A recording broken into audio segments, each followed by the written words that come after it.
भगवान की जय। श्रीमद् शिव महापुराण की महिमा अनंत है।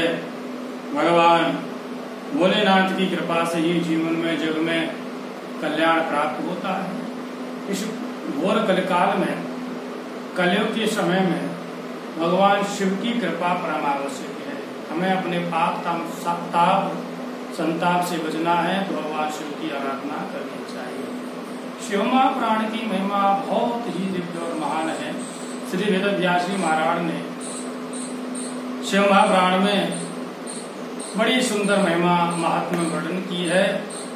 बड़े बड़े पापी दुरात्मा भी भगवान शिव की कृपा से तर जाते हैं, पवित्र हो जाते हैं, भगवान शिव का सानिध्य प्राप्त कर लेते हैं केवल श्रवण मात्र से।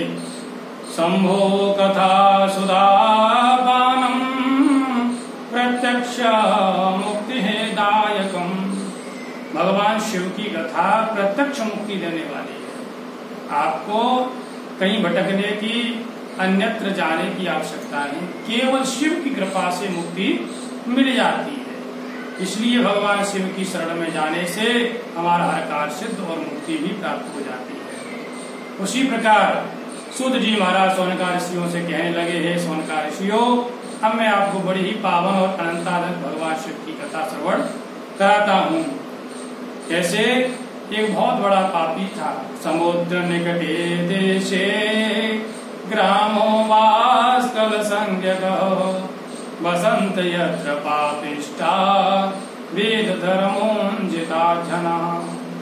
समुद्र के किनारे एक वास्कल नाम का नगर था, जहाँ पर केवल पापिष्ट निवास करते थे। पापी नहीं, बहुत बड़े पापियों में भी जो श्रेष्ठतम पापी होते हैं वो निवास करते थे। पाप के अलावा वहाँ दूसरा कोई कार्य नहीं। उन्हीं में एक वास्कल नाम के ग्राम बिंदक नाम का ब्राह्मण बड़ा ही दुरात्मा, बड़ा ही पापी था, जो निवास करता था। इस बिंदक नाम के ब्राह्मण की पत्नी का नाम था चंचुला। दोनों ही दुरात्मा। बिंदुक नाम का ब्राह्मण सुयोग्या पत्नी पाने के बाद में भी और जो है वैश्याचारी, वैश्यागामी बन गया। लेकिन उसके दुरात्मा दुराचार करते करते बेचारी उसकी पत्नी, जो कि बहुत श्रेष्ठ थी, समयांतर में वो भी महाराज दुरात्मा बन गई। वैश्याचारी के कारण रहने, संग में रहने के कारण उसको व्यसन आ गया। वो भी अपने कुमार पर पहुंच गई, चली गई। बार बार समझाया बुझाया, लेकिन लोगों ने उन दोनों की मति में समझ में नहीं आई। आज चंचुला दुष्कर्म में रत थी और बिंदु ने देख लिया। अब उसका जो मित्र था चंचुला का, वो तो भाग गया। लेकिन बिंदु ने चंचुला को समझाया, तुम दुष्कर्म करो तो धन कमाओ। बिंदु की बात समझ करके चंचुला ने वो कार्य भी किया।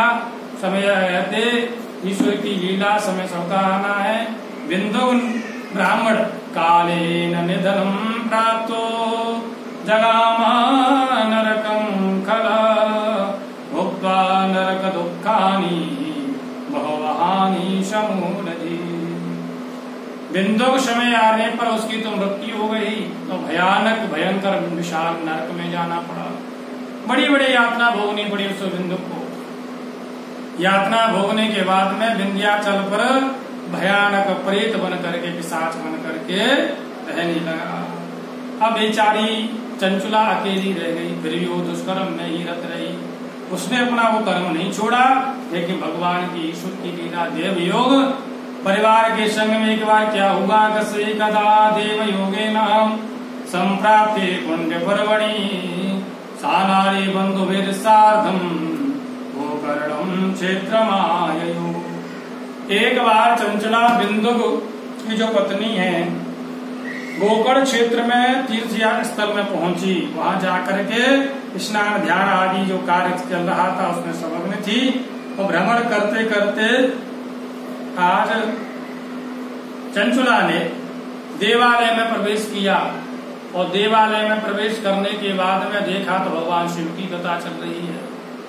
कथा ब्राह्म हो गई, तब उसने कथावाक्ष ब्राह्मण व्यास जी के पास में जाकर के निवेदन किया, महाराज मैं बहुत पापनी हूँ, मैंने बड़ा दुष्कर्म किया है। आपकी कथा को श्रवण करें, मुझे कुछ ज्ञान वैराग्य की स्थिति आ रही है। मैंने तो अपना जीवन यूं ही गंवा दिया। आज मैं बहुत दुखी हूँ, भगवान शिव की कैसी कृपा होगी, कृपा करके मुझे बताइए। बड़ा आनंद विनय किया। ब्राह्मण देव कहने लगे, देवी तुम्हारे ऊपर शिव की कृपा आई है जो आज तुम शिवालय में आई हो, शिव की कथा में आना हुआ है। क्यों? क्योंकि शिव की, भगवान की कथा में आना हर किसी का सौभाग्य नहीं होता। समय सबके पास में रहता है लेकिन सौभाग्य सबका नहीं होता। भगवान शिव की कथा में वही आ पाता है जो भगवान शिव की कृपा का पात्र है, नहीं तो हमारा अपने बेकार के कार्यों में लगे रहते हैं। इसीलिए आज ब्राह्मण देव ने क्या कहा कि दृष्टिया काले प्रबुद्धासी शिवानुग्रहतो वराम शिव पुराण से श्रुत्वा वैराग्यवत कथा।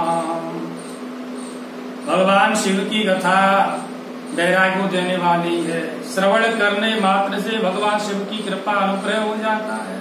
तुम चिंता मत करो, भगवान की कथा सुनो, पूर्ण वैराग्य, भगवान की कृपा हो जाएगी।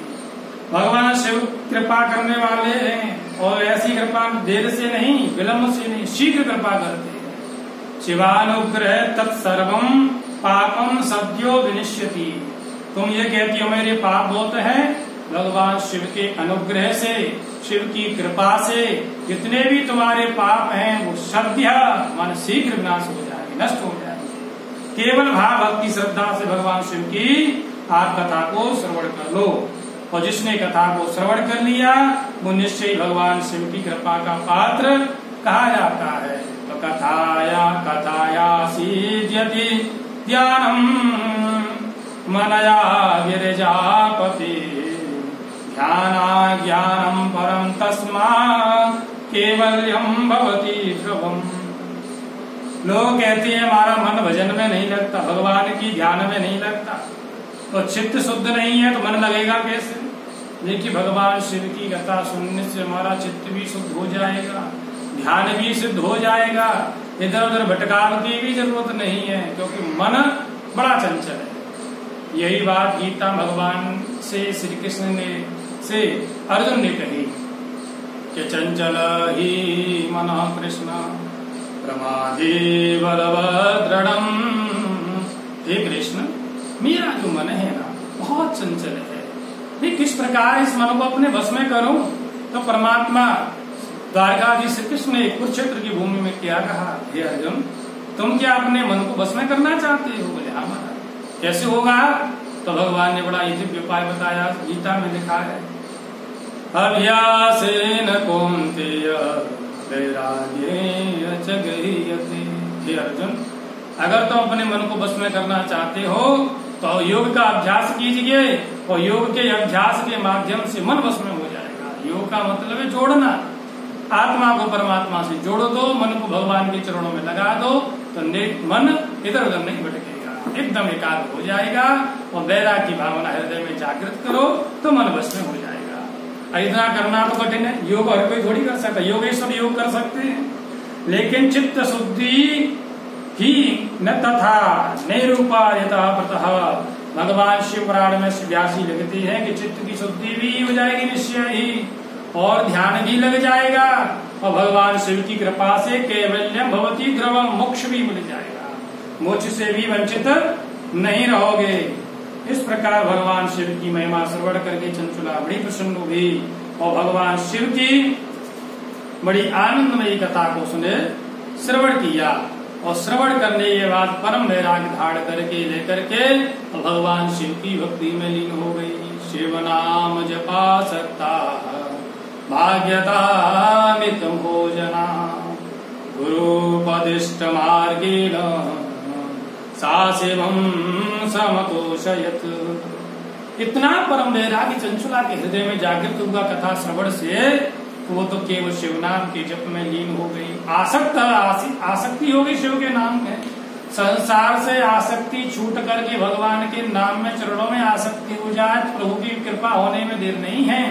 भाग्यता वाणी से केवल शिव शिव बोलती है, और मित भोजना स्वल्प आहार ग्रहण करते हुए, गुरु जी के जो उपदेश थे उसको स्वीकार करते हुए भगवान शिव की आराधना में लीन, भगवान शिव प्रसन्न हो गए। शिव प्रसन्न हो गए तो देह त्याग ने किया। उसने देव जब बहुत समय के बाद में देह का त्याग किया तो भगवान शिव का सानिध्य प्राप्त होने लगा।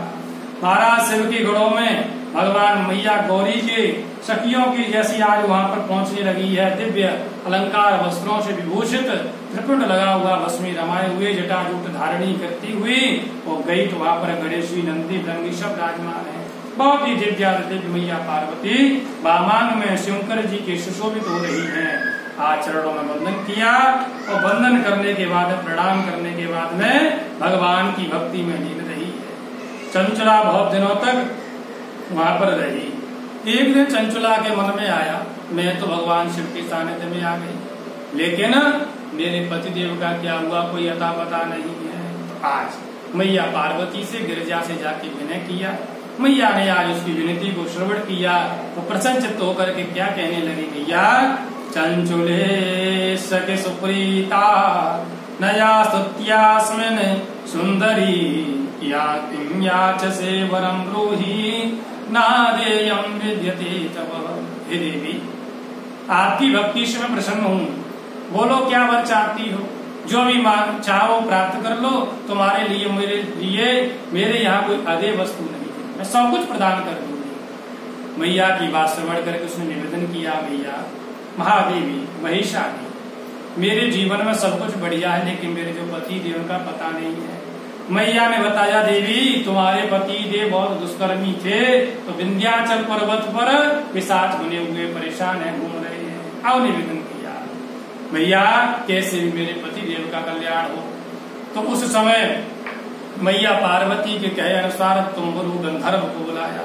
पूरी सारी बात बतला करके मैया ने कहा, विंध्याचल पर्वत जाओ और जाकर के वहां पर जो है बिंदुक नाम का पिशाच है, तुम उसकी गति करो। कैसे होगी मैया? बोले भगवान शिव की कथा श्रवण करा देना।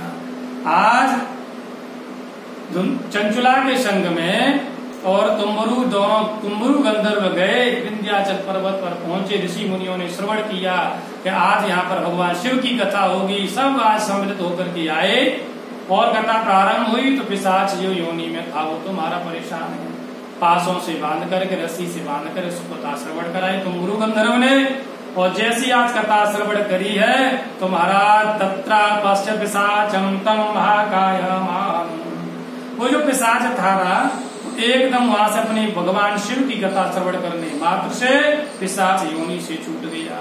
भगवान शिव की इतनी महिमा होती। और दोनों ही गंधर्व के संग में आज धीरे धीरे आए। स पिशाचो महापुण्यम श्रुत्वा शिव पुराणकम विधूय कलशं सर्वं जहु पिशाचिकं वपुः। पिशाच योनि को छूट करके दिव्य रूप धारण करके भगवान शिव की शरण में आए।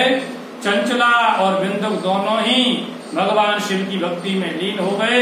शिव की सेवा, शिव के गढ़ों में बिंदुक सम्मिलित हो गया और चंचला मैया पार्वती की सखियों में सम्मिलित हो गई। भगवान शिव की कृपा को प्राप्त कर लिया, अनुग्रह प्राप्त हो गया। तो कितना भी बड़ा पापी हो, कितना भी दुरात्मा हो, कैसा भी हो, भगवान शिव की कृपा से हमारे जीवन के पाप ताप संताप सब दूर हो जाते हैं। इसीलिए निश्चय भगवान शिव की हमें आराधना करनी चाहिए। शिवदम, कल्याण का मार्ग प्रशस्त करने वाले शिव हैं। शिव कहने से जीवन के हमारे जो पाप हैं वो सब नष्ट हो जाते हैं। इसलिए भगवान भोलेनाथ की महिमा सर्वविदित है, सब जानते हैं। वेद गोदान प्राण सब भगवान शिव की महिमा का गुणानुवाद करते हैं। शिव का नाम आशुतोष है, शीघ्र प्रसन्न होने वाले हैं, इसलिए शिव का नाम आशुतोष भी रखा गया है। शिव को, भोलेनाथ को आशुतोष भी कहा जाता है। तो शिव की महिमा आप श्रवण कर रहे हैं। भगवान शिव की कृपा से हम महात्मा की कथा को श्रवण कर रहे हैं, जिसमें भगवान शिव की दो भक्तों के कल्याण की कथा आपने श्रवण करी। एक तो देवराज ब्राह्मण के द्वारा और दूसरी ये कथा बिंदुक नाम के पापी को तार करके शिव का स्मरण मात्र जीवन में कल्याण करने वाला है। बोले शंकर भगवान की।